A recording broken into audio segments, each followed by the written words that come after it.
Vamos apresentar Eleições 2016. É a Difusora, acompanhando toda a movimentação política de Franca e região. Difusora. Voltamos a apresentar a sabatina do GCN com o candidato a prefeito de Franca, Gilson de Souza. Neste segundo bloco, o candidato será entrevistado pelos jornalistas sobre temas e assuntos relevantes para a cidade. São perguntas comuns a todos os candidatos. Começamos com a Priscila Salles. Bom dia, Priscila. Bom dia, Melissa. Bom dia, ouvintes e internautas. Gilson, um dos maiores desafios de quem assumir a Prefeitura de Franca a partir de 2017 será contratar médicos para atuar nos prontos-socorros da cidade. Uma das alternativas que seria apontada seria a contratação terceirizada, mas uma decisão da Justiça do Trabalho proibiu esse tipo de contratação. Como é que o senhor pretende esse problema caso o senhor seja eleito? A saúde nós já compreendemos, né, e estamos com todo o conhecimento das suas dificuldades. O prefeito, Priscila, não trabalha sozinho, o prefeito precisa do legislativo. Eu fui vereador e tenho essa experiência de poder dizer isso com toda clareza. O que nós precisamos fazer é mandar um projeto para a Câmara, um projeto de regime especial para a contratação dos médicos e todos que estão realmente envolvidos na área da saúde.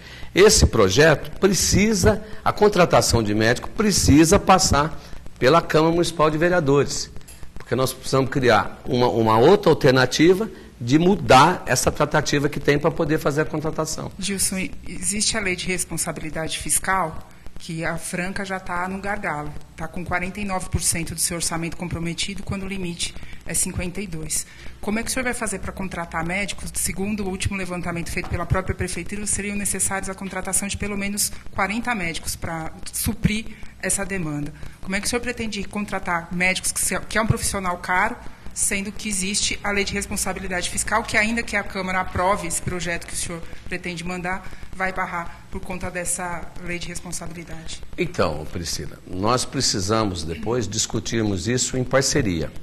A responsabilidade não é só do prefeito, a responsabilidade também é da Câmara de Vereadores e da sociedade. Nós temos um problema aí para ser resolvido e nós precisamos juntar todos os segmentos, envolver maçonaria, envolver clubes de serviços, prestações de serviços como LAIS, Rotaries, o próprio MP, a promotoria. Nós temos que criar caminhos e mecanismos, mas o meu conhecimento seria através do regime especial que você pode ser enviado à Câmara e a Câmara de Vereadores aprovar essa contratação. Segundo, Priscila, eu não vejo o médico como você disse. Eu acho que o médico trabalhando 4 horas para ganhar R$ 3.400, se não me engano é 3.400, eu gostaria até de dizer, tá certo, que nós precisamos também repensar na parte também até do salário, porque o médico tem uma responsabilidade muito grande. Mas tudo isso tem custo, Gilson.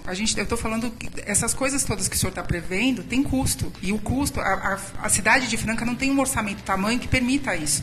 Como eu disse para o senhor, a gente já está no limite. Como é que o senhor pretende fazer para resolver esse problema se já existe uma lei que impede a administração de gastar mais com o servidor do que os 52% do seu orçamento? Eu acho que o governo federal e o governo estadual e os municípios vão ter que repensar. O que não pode é morrer gente. Isso que não pode. Quer dizer, você tem uma receita, você tem os tributos que o cidadão recolhe e ele não pode ser assistido no tratamento que ele precisa porque a lei não permite. Aí é um outro caminho que nós temos que pegar. Gilson, uma das que o senhor tem apresentado na propaganda eleitoral é a construção de um novo hospital municipal. Mas se há problemas para contratar médicos para o pronto-socorro, como o senhor pretende fazer esse novo hospital funcionar em Franca? Não. A Secretaria, o Departamento Regional de Saúde do Estado, através da Adriana, que é 8 do departamento da divisão nossa aqui, que é a diretora, quando o deputado, eu disse, Adriana, precisamos fazer um técnico para ver as dificuldades que Franca tem na área da saúde. Porque nós aqui precisamos ter um HC, um hospital do Estado. Aí ela fez um estudo, tem 2 anos, e trouxe então a necessidade, não é nem o Gilson, é a necessidade de Franca ter um novo hospital. E aí nós fizemos então 120 mil assinaturas, o povo pedindo, e eu simplesmente um mero instrumento desse processo, que entendo essa necessidade, e levei até o governador e disse, olha, nós precisamos, governador, de um hospital. Por quê? Nós temos que pensar na Franca do futuro. A saúde, a gente sabe que hoje já está em dificuldade. Imagina essa Franca daqui 6 anos, 5 anos. Né? Então, toda essa região, todo esse lado, o que mais me dói é quando eu vejo uma van saindo da Franca para ir para Ribeirão Preto para fazer tratamento. Mas o senhor, Gilson, deve ser, acho que a 3ª ou 4ª vez que o senhor vem aqui ao auditório, seja como candidato a deputado ou como candidato a prefeito. O senhor sempre apresenta essa proposta. Em 12 anos como deputado estadual, o senhor não conseguiu convencer nem o governador e nem o governo do estado de São Paulo a investir nessa ideia. Como é que o senhor vai fazer isso como prefeito que está mais distante ainda do centro do poder estadual? Sabe por quê, Priscila? Houve um descuido muito grande dos prefeitos anteriores na parte da saúde. Quando eu assumi a cadeira de deputado, eu fui que levantei a bandeira da Santa Casa. Nós transformamos, lutamos para fazer a Santa Casa ser um hospital do Estado. Regionalizamos a Santa Casa, avançamos.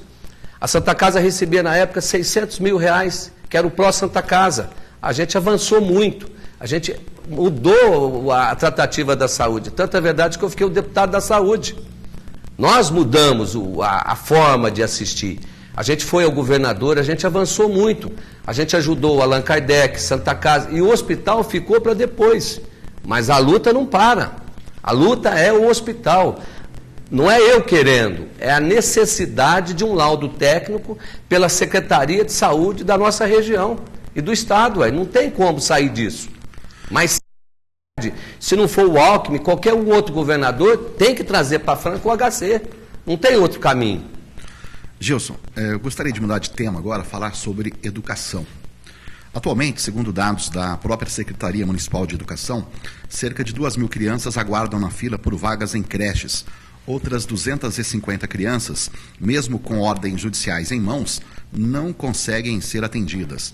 Em seu plano de governo, o senhor afirma que deve construir novas unidades. Mas o que fazer para atender essas crianças que já estão na fila de espera? É um outro problema também, Edson. Não é que eu afirmo, é necessário, nós temos que construir creche. As mães precisam trabalhar e as crianças precisam das creches. Agora, existe uma dificuldade, existe. Mas veja só, olha os números. Todos os dias nasce em Franca, na Santa Casa, na Unimed, no Hospital Regional, 10 crianças por dia. Que durante 30 dias dá quase 300. Que durante um ano dá quase 3.600. Olha, se a gente não tiver uma visão diferente, nós vamos estar sempre com essa... Existe 250 crianças que o promotor pediu para ser assistida, tá certo? E até agora não foi ainda, e mais 2.000, conforme você mencionou, na fila, para ser à espera de uma creche. Sim, os números a gente não discute. A pergunta que eu faço é como o senhor vai resolver essa questão? Eu vou buscar as parcerias. Vou até o governo federal, tá certo? No Departamento da Educação, porque o secretário da Educação, o ministro da Educação é o Mendoncinha, do nosso partido, já conversou, vou a Brasília, vamos criar algumas alternativas para Franca. Talvez podemos até usar as PPPs, que seria as parcerias públicas privadas, que é o que o governo de São Paulo, o Alckmin, eu até já votei esse projeto, para que os municípios também possam se adequar a esse projeto tão importante, trazer iniciativa privada para dentro do governo. Sozinho não toca. Sozinho você não vai resolver esse problema. Quer dizer, nós temos que buscar os parceiros. E como é que seria? Qual o modelo? As PPPs.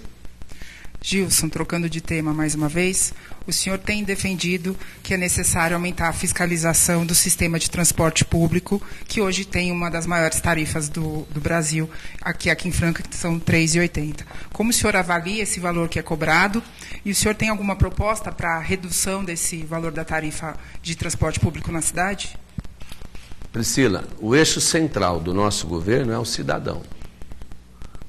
Nós temos que melhorar a qualidade de vida do francano. transporte faz parte desse eixo central. O que nós precisamos é fiscalizar mesmo, saber por que está atrasando, quais as dificuldades que a empresa está enfrentando. Se nós temos a tarifa mais cara, aonde está essa dificuldade de não poder, então, pelo menos trazer uma qualidade de vida para o usuário? Quem usa o transporte coletivo urbano é quem realmente precisa, é o trabalhador. Se eu tiver que, como prefeito, fazer até um aporte, eu vou fazer para ajudar. Eu não posso deixar isso sem uma participação do município, porque quem usa é realmente quem precisa. É nesse caminho que nós temos que trabalhar, melhorar a qualidade de vida do francano. Esse é o nosso eixo. Qual a opinião do senhor sobre a quantidade de gratuidades que existe? Porque a atual administração e até a própria São José tem um estudo que diz que o problema da tarifa de Franca é o volume de gratuidade que foi aprovado pela Câmara Municipal. Qual a sua opinião a respeito? E se o senhor for eleito, o senhor pretende rever esse volume de gratuidade concedido pela Prefeitura? Eu sou um conhecedor da parte jurídica. A minha formação, eu sou bacharel em Direito pela Faculdade de Direito e eu sou de cumprir a lei. Tudo que é lei, eu vou cumprir. Eu não vou tirar nada do que dentro da lei. Nós vamos criar outras alternativas sem realmente sacrificar o direito adquirido. Então, o senhor é a favor do subsídio por parte da Prefeitura a essa tarifa? O senhor tem ideia de quanto deve custar esse sistema? Fazer um estudo, tecnicamente, vamos conversar depois com o proprietário da empresa e vamos discutir isso na totalidade. Candidato, uma das maiores polêmicas envolvendo a Prefeitura Municipal e os lojistas de Franca foi o corte de vagas de estacionamento na área central da cidade. Em seu plano de governo, o senhor disse que estudará a reversão desta medida. Se assim for, como o senhor pretende resolver o problema da falta de fluidez do trânsito naquela região com a volta de vagas? O senhor pretende mesmo voltar com a possibilidade de estacionamento na área central? Sim, eu vou voltar porque eu sinto, como comerciante também, que o comércio gera muito emprego. Um dos pontos fortes da economia e do emprego no estado de São Paulo e no Brasil é o comércio. O comércio emprega muito. E nós não podemos sacrificar o emprego. Se o lojista não está satisfeito e não está vendendo, ele tem água para pagar, ele tem luz para pagar, ele tem um funcionário para pagar. Qual que é o problema de não qualidade de vida de quem está lá, que precisa do ordenado, e do lojista que também pode fechar as portas por questões de um projeto? Não, eu vou discutir, vou repensar isso e vou trazer de volta. Sim, Gilson. Como o senhor disse, o senhor tem dito já no seu programa eleitoral que o senhor vai retomar essa questão do estacionamento. Agora, como fica a questão da fluidez do trânsito? Como fazer com que os veículos possam fluir com uma maior rapidez, uma maior agilidade na área central da cidade, caso o senhor volte com os estacionamentos? Olha, são dois caminhos. O primeiro é a volta. E o segundo, no dia seguinte. Se eu tomar posse dia 1º, dia 2, nós já vamos liberar. E o segundo é a contratação, tá certo, de uma equipe qualificada, preparada para cuidar do trânsito. Nós vamos trazer, tá certo, uma equipe para cuidar do trânsito da Franca. Nós temos 200 carros, Gilson, ou mais de 200 carros em circulação na cidade. Gilson, o problema, segundo a Prefeitura, ela adotou essa medida primeiro por conta da Santa Casa, que fica na região central e segundo a Prefeitura, o SAMU teria tido problemas no acesso ao hospital. E outro problema é que as ruas de Franca são estreitas, porque o centro é antigo. Mesmo que existam engenheiros de trânsito, já que as ruas são estreitas e estacionar toma espaço. Priscila, eu tive quase 16 anos vivendo em São Paulo, morando aqui, trabalhando lá, como deputado e como coordenador. Não existe um trânsito mais complicado que o de São Paulo. E, no entanto, está tendo as alternativas e as soluções. O que você precisa, na verdade, é pegar os especialistas, as pessoas com conhecimento para ajudar a resolver as situações que realmente precisa. É isso. Está lá, o exemplo é São Paulo. São Paulo criou todos os mecanismos e está dando certo. Às vezes eu saía do meu lado para ir no palácio ou numa secretaria para ter uma reunião, às vezes eu ficava 2 horas e meia no trânsito. E agora não, está fluindo bem, está correndo bem. Por quê? Porque eu teve um estudo técnico para isso. O que nós precisamos é isso. A Franca já não é mais aquela Franca pequena, Priscila. Nós precisamos avançar, nós precisamos inovar, as coisas mudou, os tempos são outros. Nós não podemos ficar mais naquela administração paliativa, daquelas coisinhas disso, daquilo e tal. Não, acabou. Hoje é um outro governo. Hoje nós estamos aí vivendo uma tecnologia diferente, o mundo é diferente, as coisas avançou, tudo mudou. A Franca precisa mudar. No pensamento, na maneira de gerenciar, na visão diferente que você precisa construir uma Franca bem melhor para o futuro dos meus netos, dos meus bisnetos, dos nossos filhos. Nós não podemos ter essa Franca do jeito que nós estamos pensando, aquela Franca bem assim, né? E não avançar. Obrigada, candidato. Assim chegamos ao final do segundo bloco desta sabatina. No próximo bloco, os temas abordados serão assuntos específicos relacionados à trajetória e aos projetos do candidato sabatinado. Eleições 2016, o GCN tem um lado, o lado do eleitor. Difusora está apresentando